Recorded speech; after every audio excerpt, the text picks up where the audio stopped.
All right, so let's start with the big story that we are tracking on WION this hour, where US Secretary of State Antony Blinken will be speaking to his counterparts from Japan, Australia and India as part of the Quad grouping today.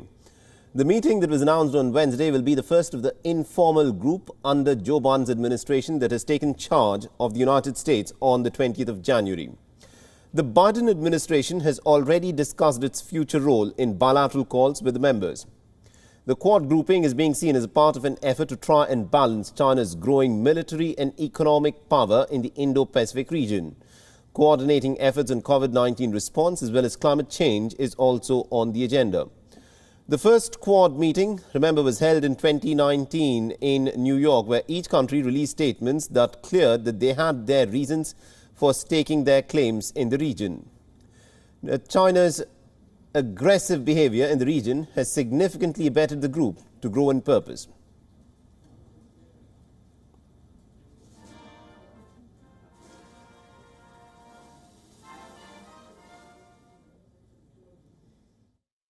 Secretary Blinken and his counterparts from Japan, Australia, and India will speak together. The Quad, as it's known, and this discussion with the Quad foreign ministers is critical to advancing our shared goals of a free and open Indo-Pacific and rising to the defining challenges of our time, including coordinating our efforts on COVID-19 response as well as climate change. Meanwhile, Japan hosted an in-person meeting of the Quad foreign ministers in October last year. The four countries also held their largest joint naval exercise in over a decade.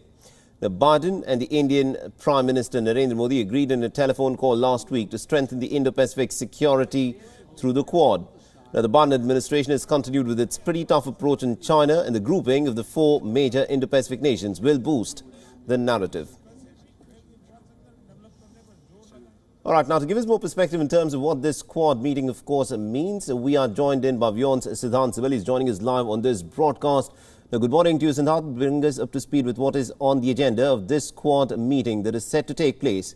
The first one, once Biden has taken charge of the White House. Well, yes, Mohammed, the meeting will take place virtually at 5:30 p.m. Indian Standard Time, and two messages being sent out. First, Quad is here to stay, and secondly, as you pointed out, US President Biden, this is the first such meeting happening under his administration. So clearly a keenness and a continuation of the policies of the Trump administration. We know that Biden administration has reversed many policies of the Trump administration, but they have continued policies such as Quad and on Indo-Pacific. But what will be on the agenda? Everything from regional to global issues. We know that last year, amid the COVID pandemic, Quad Plus met several times at Foreign Secretary level to talk about the COVID management through virtual meetings. And we saw that how the focus has also been on alternate supply chains. But this time, of course, the significance for India is that this Quad meeting coming at a backdrop of the disengagement that is happening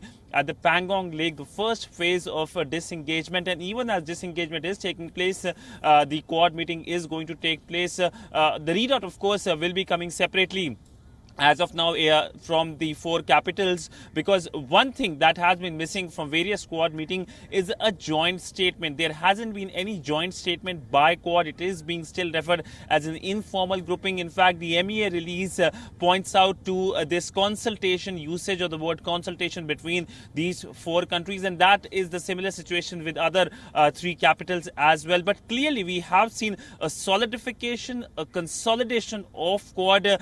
We saw the Malabar exercises last year, which of course was hosted by India, which involved all the four Quad countries. But obviously everyone is shying away from openly talking about Quad informal discussions. But it looks like that the Chinese aggressiveness of last year has made sure that all the four countries are working together in various ways, in various sectors together when it comes to the Quad grouping. It looks like matter of time that there can be an official announcement of Quad coming together. We know that China is very suspicious about it, even calling it as Asian NATO.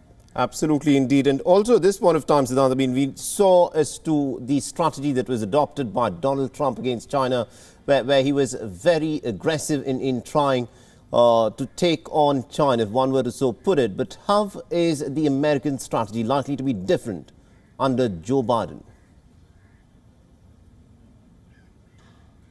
Well, it looks like that there is a continuation, but there will be much more increased level when it comes to scrutiny on China. We know the comments coming from Biden administration, and it looks like the normal set by former US President Donald Trump when it comes to China is something that is very, very difficult to reverse, primarily because of China's own actions internally as well as externally. Internally, we know the situation in Xinjiang, in Tibet, how they are dealing with the Hong Kong issue, with Taiwan, threatening Taiwan almost on a daily basis, but externally as well when it comes to dealing with India, with other countries in the region, with Hong Kong, with Japan, with Australia. In fact, Australia, Japan, these are two Quad partner countries, and they have also seen an increased aggressiveness by the Chinese. So there is a continuation of policy, and the fact that there is a meeting of mind in all the four capitals, it shows that this is something that is the next big idea when it comes to global geopolitics.